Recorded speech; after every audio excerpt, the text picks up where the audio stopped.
Le taux de rebond, aussi appelé bounce rate, correspond au nombre d'internautes qui sont sortis d'un site internet dès la première page du site. Pour cela, il est important de comprendre ce que l'on entend par première page d'un site web. La première page d'un site n'est pas forcément la page d'accueil ou homepage, comme on pourrait le penser. Elle peut aussi être ce que l'on nomme une page d'atterrissage ou landing page en anglais. La landing page est une des pages du site sur lesquelles l'internaute aura atterri après avoir cliqué par exemple sur un site link ou lien direct depuis un moteur de recherche. Cette précision a tout son intérêt au moment des analyses des taux de rebond. En effet, on pourra alors parler de taux de rebond sur la home page ou sur une des pages du site ou du taux de rebond moyen par page.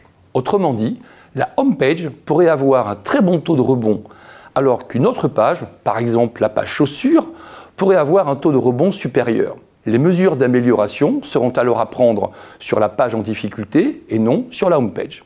Ainsi, le taux de rebond est un indicateur clé pour les gestionnaires, les webmasters de sites internet.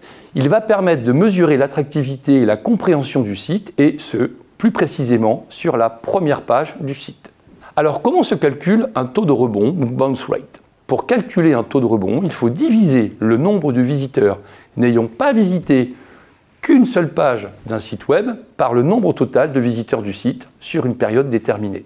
Par exemple, le taux de rebond de votre site est de 30%. Cela veut dire que sur 100 personnes qui sont rentrées sur votre site, 30 sont sorties dès la première page. Il reste donc 70 personnes qui sont ensuite allées sur une deuxième page. Qu'est-ce qu'un mauvais taux de rebond? Si le taux est inférieur à 40%, il est considéré comme très bon. Entre 40 et 55%, il est acceptable, mais à retravailler. En dessous de 55 à 65%, il y a un problème soit d'ordre technique, soit d'ergonomie, comme une mauvaise compréhension du site par l'internaute. Les raisons des rebonds sur un site sont nombreuses, ce sera l'objet d'une nouvelle vidéo du Dico du management.